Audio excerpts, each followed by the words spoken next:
Today on this episode of McFucker's Garage, I'm going to do a wheel bearing assembly on my 2005 Ford Explorer.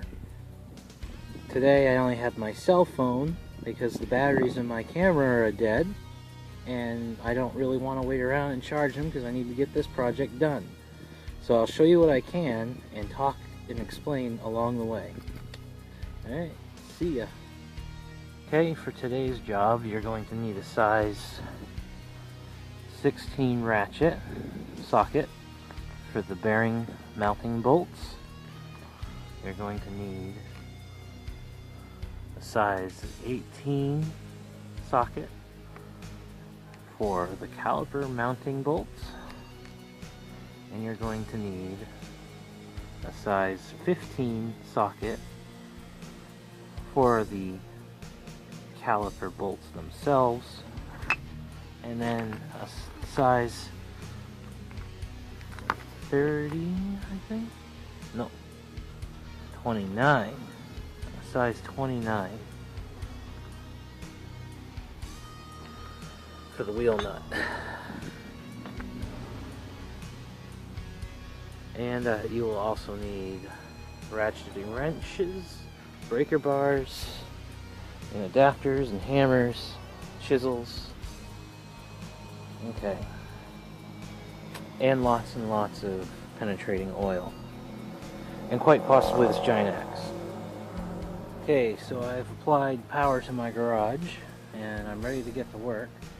But now I don't know the torque specifications on this wheel nut.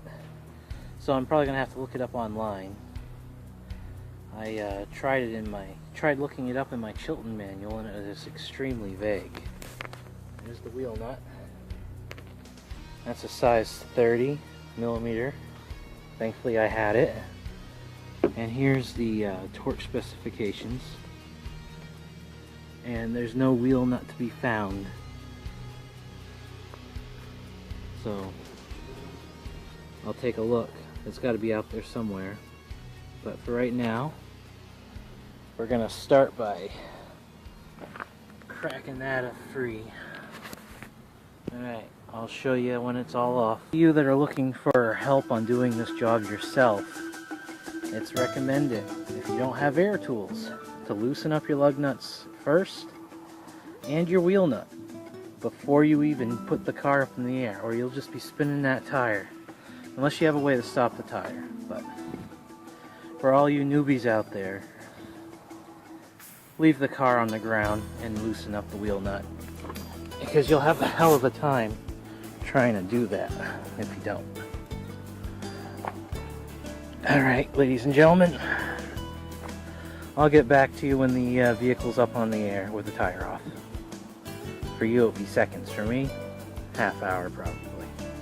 After you safely have your vehicle jacked up and braced with jack stands in secure spots, now you need to take off this caliper and the rotor to get at the good stuff. Also, we have to unclip this ABS sensor, which is right here. But we'll get to that when we get down to the nitty-gritty. Okay, ladies and gentlemen. Take off the caliper bolts, you'll need a size 17 wrench. Here I'm using the size 17 with the 3/8 drive with the extension handle, and you're gonna need it. And lots of lubricant. I mean, lots of lubricant, especially if it's been a while. Alright, ladies and gentlemen. Caliper bolts off. Take your pry bar or crowbar, stick it inside, and just work the pads back. You don't always have to. For example, this one's just coming off. But the brakes are still good, so they're just half worn. Alright, well with that done, you want to take your bungee cord or wire or rope or whatever you have, and you're going to want to fish this through here and hang it up here somewhere. You want to keep this out of the way, and you don't want to damage or kink these lines, especially that one. That one looks a little crusty, but it shall hold. Alright, ladies and gentlemen, next time you see me, I'll show you how to remove the caliper mounting bracket. Point in time, it may be in your best interest to inspect your brake pads. You see that groove right there? If you don't see that groove at all, it's time to change your brakes. The moment it gets down to the bottom of that, you probably have 1/8 of an inch left. These brakes are still pretty good. I just did them last September, so. And there's the other side. Whoops, don't want to do that. But yep, they look pretty good. Alright, so now you want to take your size 18 bolt, was it? Yep, a size 18 socket right there. And there are 2 mounting spots for this bracket. There's one here, and there's one here. I know you can't. There you go. You can sort of see it. Those are going to be a bitch to take off. Judging by the experience I've had with this vehicle, up until the point I had it, I think it was serviced in a garage. Cars come to me to die. And also a lot of things I've noticed are still factory. So, okay, well, I'll let you know when this is off, and then I'll show you what's next. Now that these nuts are loose, I can continue to take that off. Here comes the caliper mounting bracket in my hand.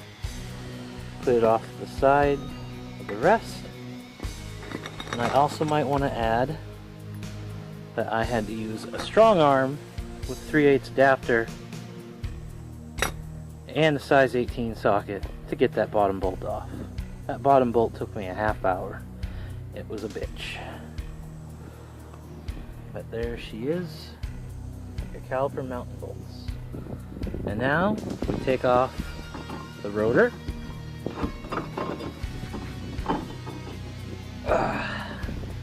Put that off to the side, right over there.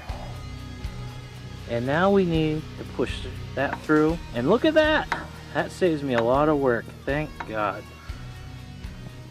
We need to take this speed sensor off. That's the ABS speed sensor. It tells you if there's a problem with your braking, and it will start to apply ABS even if you don't need it. And that's how this vehicle tells you that there's something wrong with your wheel bearings.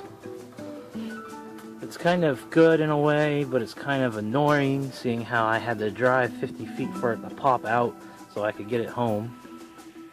Alright, so let's see, the next part to come off. Drum roll please. It looks like it's gonna be them little sons of bitch bolts right there. Alright. I'll show you the other wheel bearing assembly that I just got. I went with the Master Pro, not because I'm cheap, just because I don't have a lot of money. And, you know, honestly, it probably just boils down to bearings and everything. I have a 1-year warranty on this. The other one was like a lot more, and it had a 2-year warranty. If this thing fails on me within a year, so what? But there's my new wheel bearing assembly. It looks the same.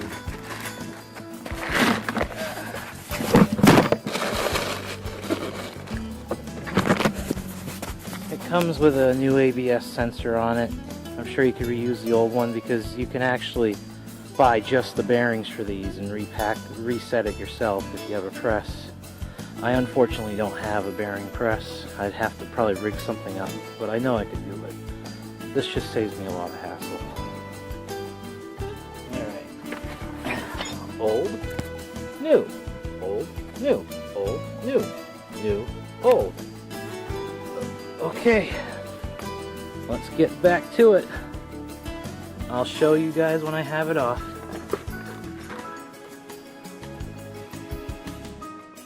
I just want to give you a quick update to show you how much of a bastard this is being. I've been doing this for almost an hour and a half now, and I'm finally on the last mounting bolt. for the wheel bearing itself. I recommend various sizes of breaker bars because there isn't a lot of room to work with in here when you don't have a lift or air wrenches. Like, I've gone down to my 3/8 breaker bar with my ratcheting head for this last bolt because there's no room for the regular breaker bar that I got. But we're almost there, and when you next see this thing will be coming off.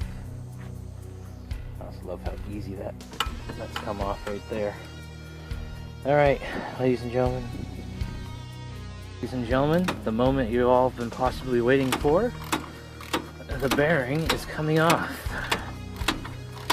In the nick of time, too. Look at that. I'm just ratcheting on this end, and the bearing's wiggling.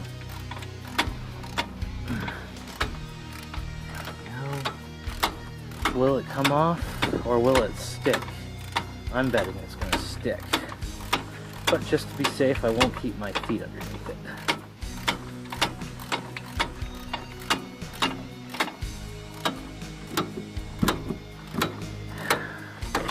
Whoop! My ratchet just slipped off. Oh, it keeps slipping off again. Get in there.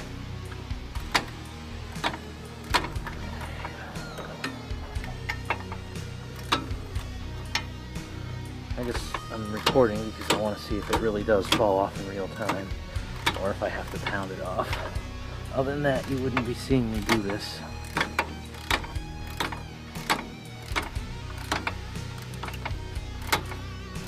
Damn tie rod ends in the way. That nut took me an hour just on that one nut bolt. Son of a bitch.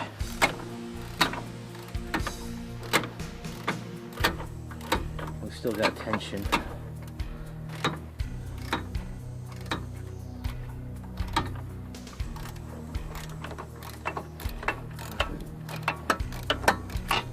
Hand tight now. Nope. Yep, I can twist it off with my glove. Alright. And nope. It didn't come off. But I bet if I give it a love tap. Nope. I'll get back to you. Gentlemen, I'm gonna have to call it a night, and we'll pick up the next episode tomorrow. I think I'll make what material I have for this episode and make a second episode of reassembly. Apparently is frozen onto the hub, and I know if I pound on it long enough it will come off. It's kind of rust welded on, but it's getting too late. 8 o'clock is the quiet hours here where I live, and it's 7:30 right now, so I might as well just start picking up my tools and call it a night. Alright, well, this has been the Foss Man. Thanks for watching, everyone, and you all have a good evening.